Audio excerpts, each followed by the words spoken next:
Wake that ass up. Early in the morning. The Breakfast Club. Morning, everybody. It's DJ NV, Charlamagne the guy. We are the Breakfast Club. We got a special guest in the building. Yes, indeed. The brother Black Thought. Welcome back. Yeah, man. Thank you. How you Legendary feeling? Black Thought. I'm great. I feel great this morning, man. You put out a amazing book Thank you, brother. called The Upcycled Self. The Upcycled Uncycled Self. Self. No, Upcycled. Upcycled The Self. Upcycled Self. Upcycled Self. Yeah, yes, sir. What does that title mean? Essentially, it's about putting those parts of ourselves, of our past, you know what I'm saying, that are no longer going to serve us or no longer going to serve us in the same way, to a different use, you know what I'm saying, to a better use, right? So that's what it's about, really. It's a self-help memoir of sorts. Yeah, the art of becoming who we are. I always wonder, why does it take us so long to discover who we actually are? Yeah. It's a process. You know what I mean? It's valleys and peaks, and I think it's you arrive at an understanding of who you are, over time. So it's really no shortcut. You know what I'm saying? It's a lot of people that think you can go from A to Z, but you gotta go B, C, D, E, F, G first. You know That's what I right. mean? Yeah. And it teaches you too that everything is parallel. Like there's really nothing behind you. Absolutely. You know what I mean? Yeah. And this book is about that too. It's about accepting the present. You know what I mean? And just living, being more intentional about your presence. So yeah, that's where I'm at with it. Did you get a chance to deal with all the trauma before you put it in this book, or was it some of it was releasing that trauma by writing this book? Yeah, a lot of the trauma, it was addressed during the process, and that's what made it, like this was my therapy. It was really, a cathartic sort of experience, and more so than I'd expected. I mean, your history, right?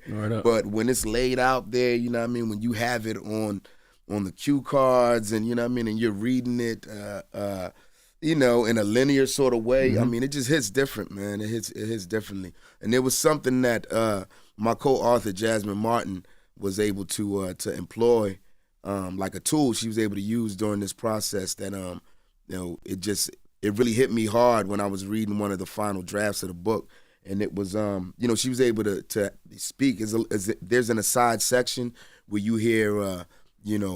My mother, like you hear my mother's perspective. And the way she was able to, just to approximate my mother's perspective and her voice. That's what really, really hit me hard in the process. Did you ever question your faith as a kid growing up? Because you talk about so much death in your life and all the stuff that you've been through. Did you ever say, you know what?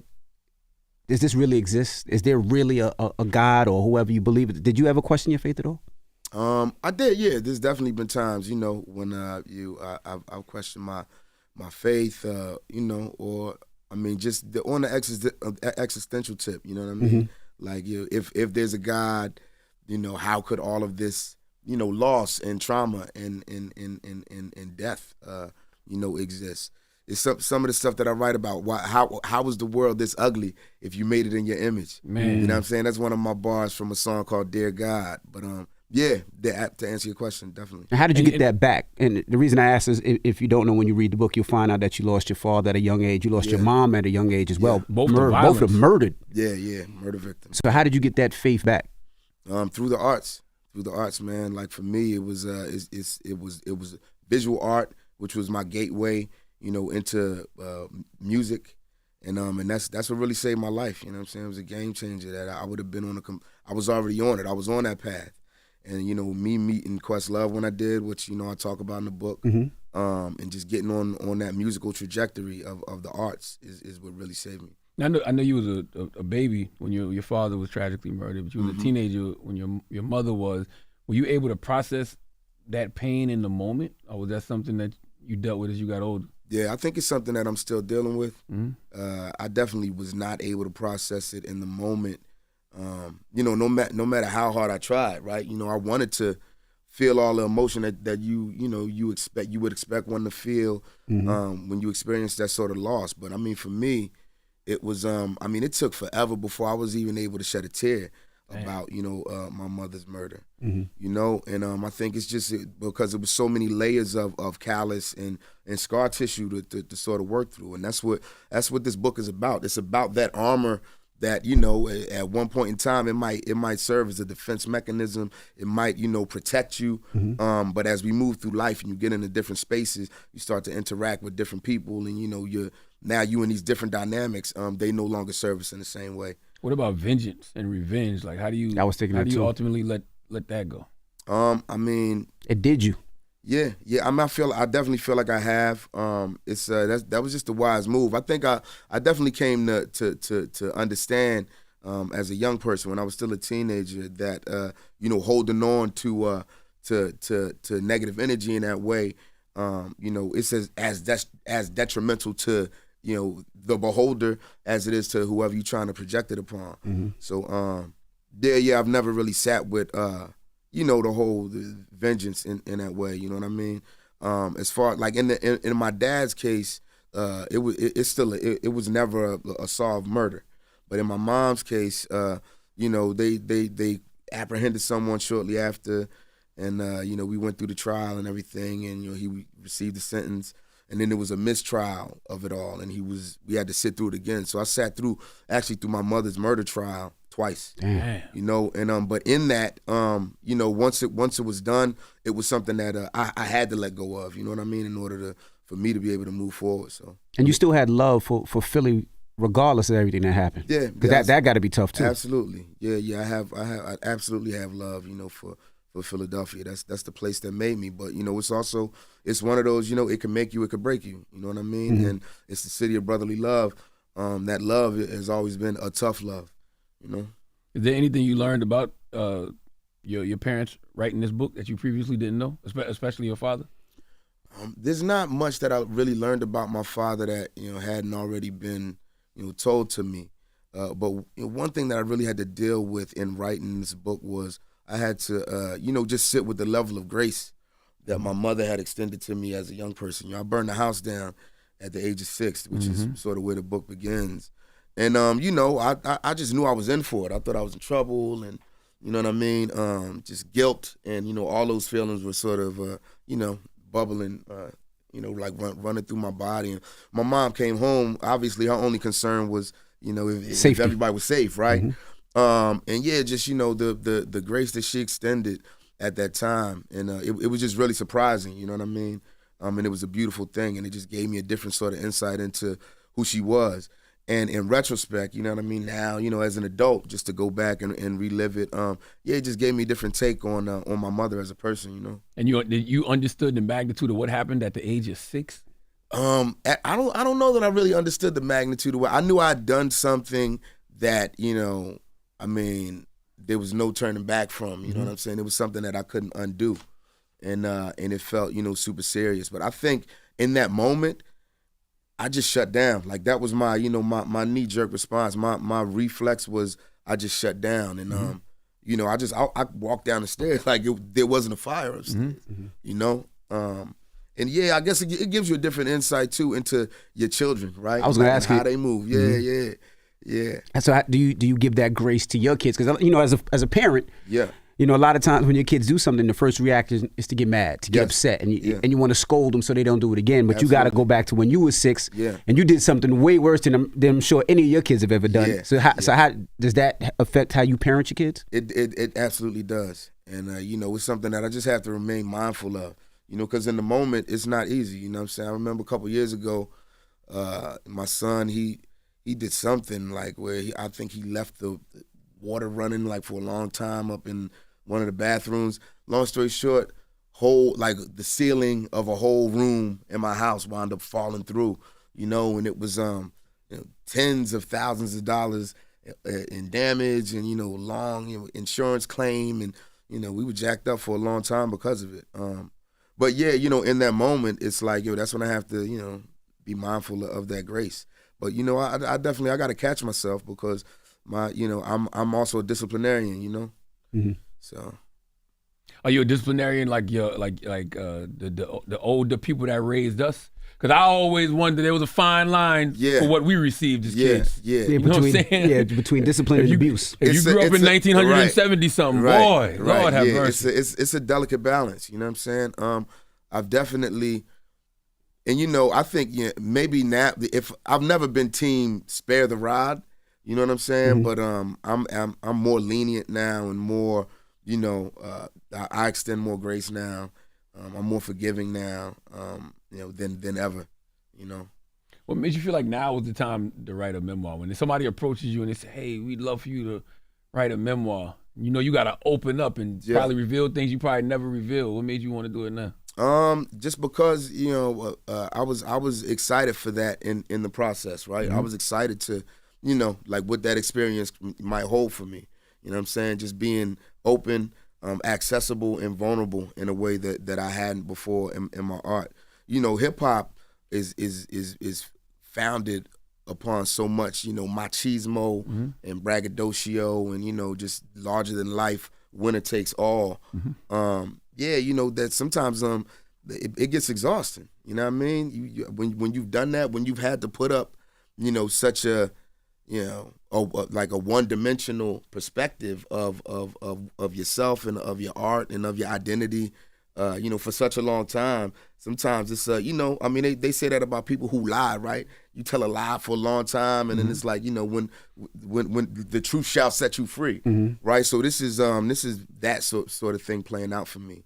And I would meet fans who've been rocking with me for such a long time, and they would say, you know, for all the roots music that, you know, I've acquired and all your lyrics I know front to back, I still feel as though I don't know, you know, Black Thought. I don't know Tariq Trotter as a person. And that's always been by design, just because of, you know, my introversion. So I felt like at this stage of my career, you know, in Act 3 of whatever it is that I'm doing as a creative, you know what I'm saying? I passed that threshold of 50 years, you know, so this is the only place sort of left to go is within myself as an artist. So this is sort of the final frontier. And it's something I've always held near and dear because I'm so private, you know, so I've been, you know, really possessive and private with my story. But I feel like now at this point in time, and you know, just with as many people who have followed me and who look up to me, and you know, the idea of being a role model of it all, I think this is the time in which it would be, you know, of the most value and serve the most people. So as an artist, the memoir unlocks something that music hasn't. Yeah, it has for me. Okay, it has for me. You know, I've been able to just tap into, you know, telling my story in a different way. Now you talk about, you know, when you were a teen getting in trouble for graffitiing. Getting in trouble for selling drugs. And then they shipped you like what most Black families do. If they can't control you, they ship you to another family member in another spot. So they drop you in Detroit. Yeah. And during that time, Detroit was just as bad as Philly. So how did Detroit fix things, if it did, or did it make it worse? You know, for me, it's always been about perspective. So one of the ways in which, you know, Detroit was beneficial for me was it wasn't Philly.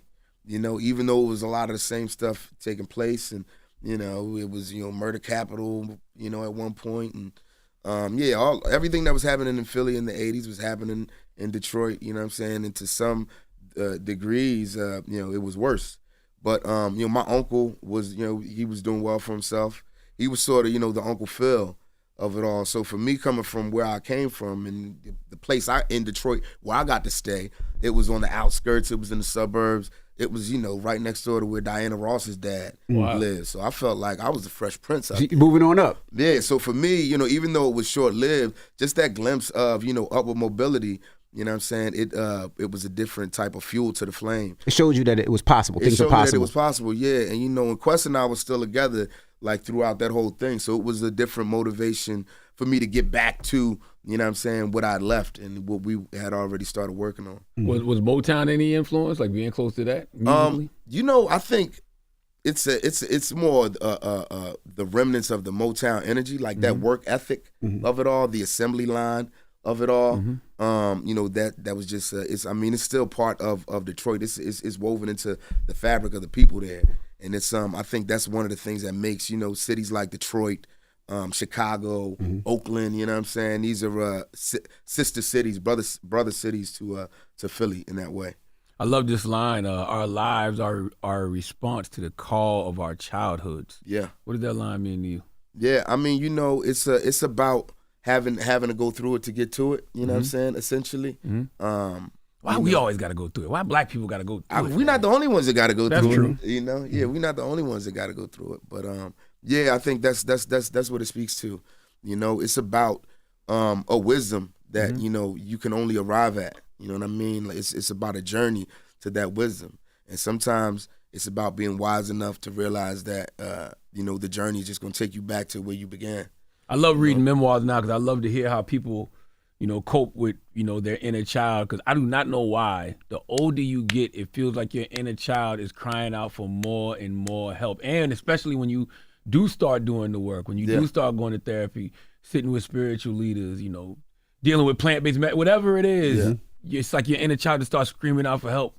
Well, they talk about our emotional response to just things in the world and how, the way we respond to things, is something that we usually develop before the age of 7 or 8. You know what I mean? So it requires a conscious effort, you know what I mean, in order to train your body, to condition yourself to respond to the world, to respond to any sort of stimuli in a different way than you would as a child. You know what I mean? So that's what they call, the work. So this is part of that. This is me doing my work to work through my shit, and it's the beginning of it. This book is only, this is me as a young person. This by the end of the book, I think I'm in high school. I was gonna ask with the Roots.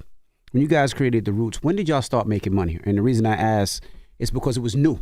Yeah. Like when the Roots came out, it was something that hip hop hasn't seen on that platform or respected on that platform. Yeah. So when did the Roots finally break through and was like, nah, this is hip hop's band?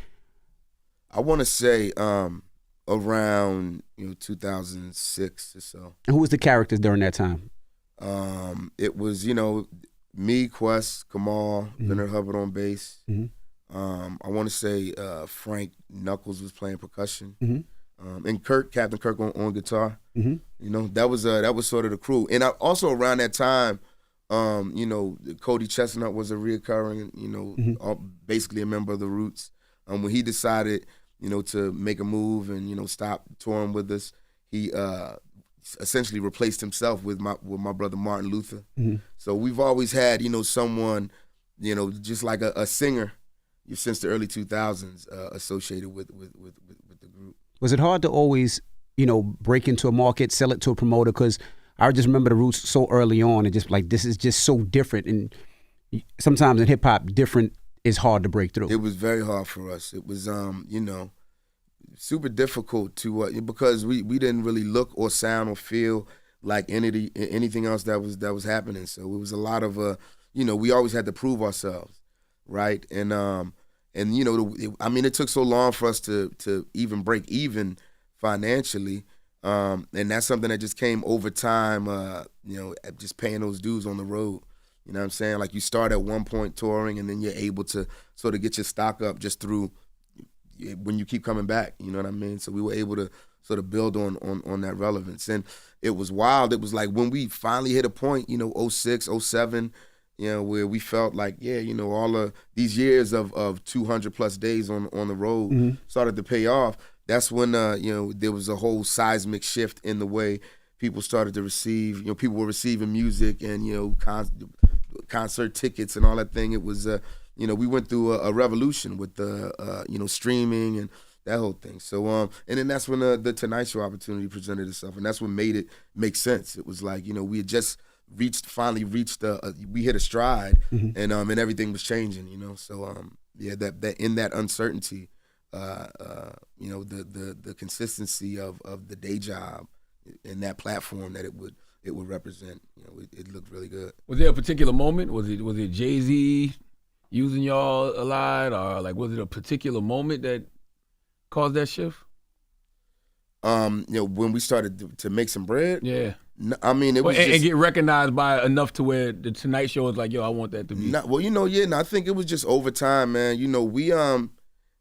We've been around for, blessed enough to have been around for such a long time that, you know, a good example is, you know, there's a festival that takes place in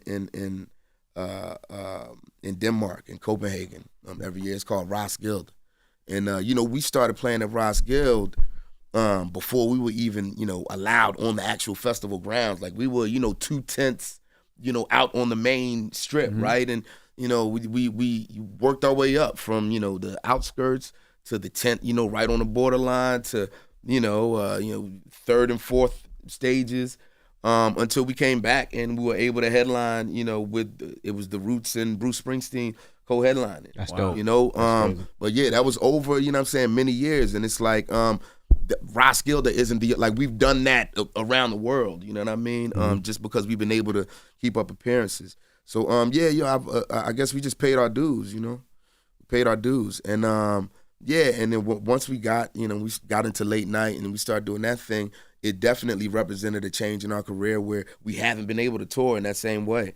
So, everything that we had done up until that point, it's just been a blessing. And this is sort of thing where we probably had taken it for granted and thought we'd be able to do it forever, but, you know, here we are. And now, it's just more of a blessing and just a greater opportunity when we do get to go out and still touch the fans in that way.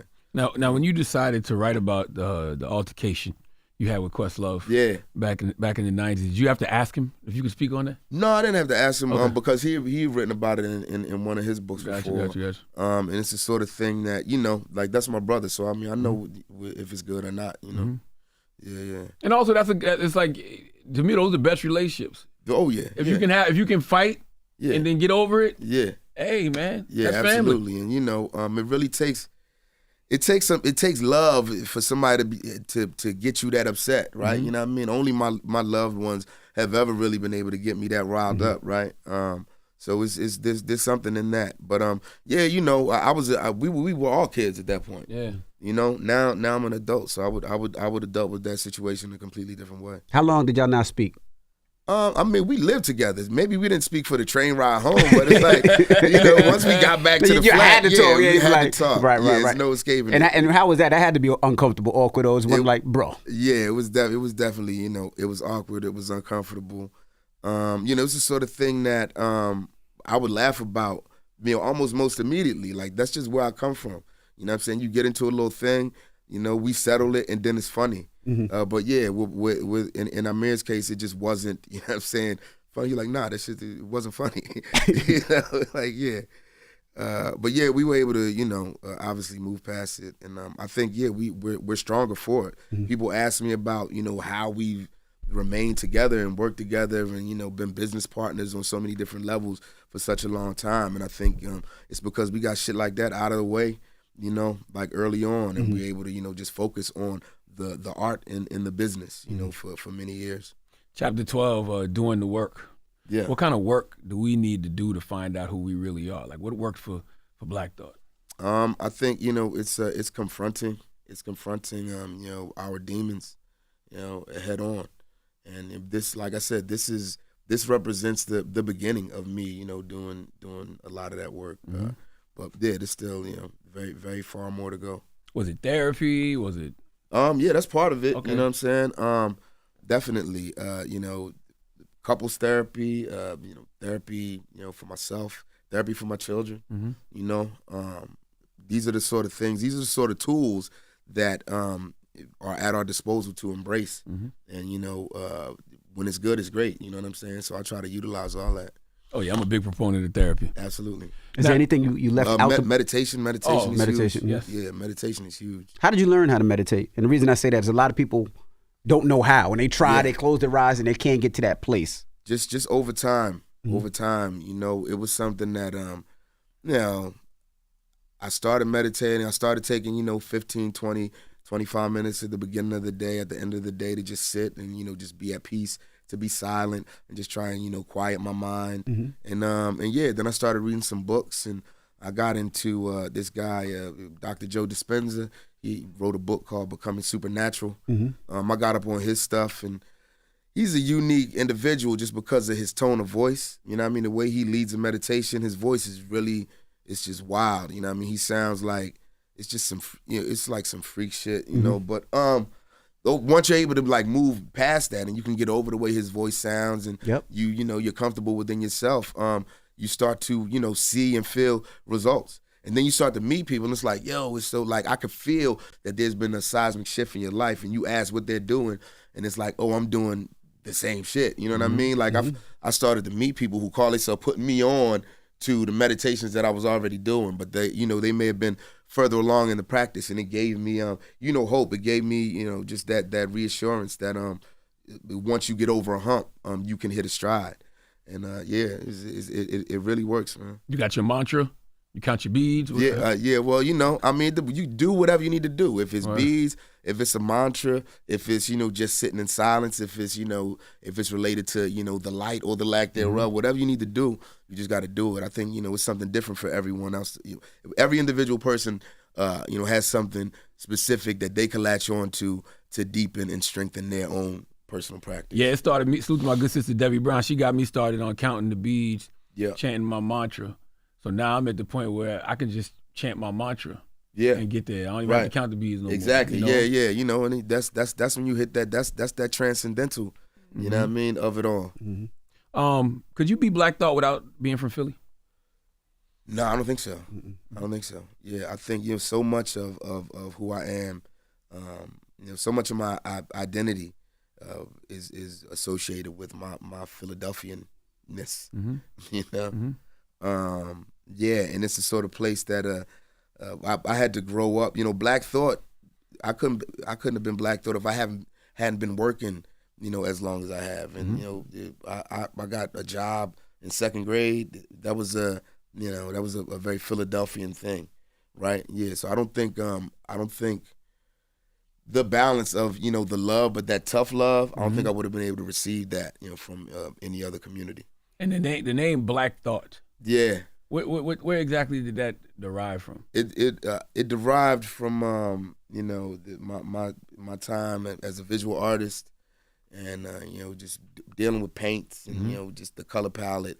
I realized that, you know, so much more went into you know, arriving at the color black. You know what I mean? Than one would think. There's so many different nuances and colors, other colors that go into, you know, arriving at the color black. So that's sort of what it began as. And over time, it's evolved into something, you know, that has taken far greater meaning, you know, both, I guess, to me and to, you know, people who support me. So, yeah, at the time, I didn't think it, you know, I wasn't thinking of Black Thought as the concept of a people. You know what I'm saying?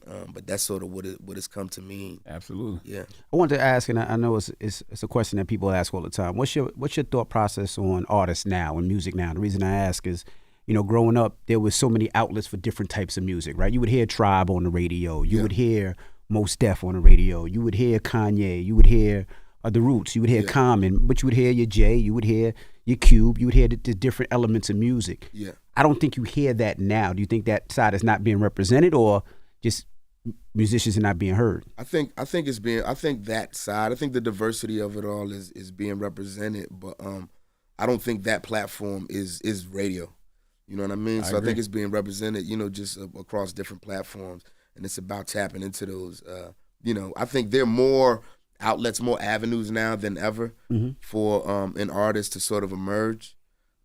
Without being taken advantage of, without having to sell their soul, without having to compromise as much as we did, you know, like for the deal, for the bag, for the exposure.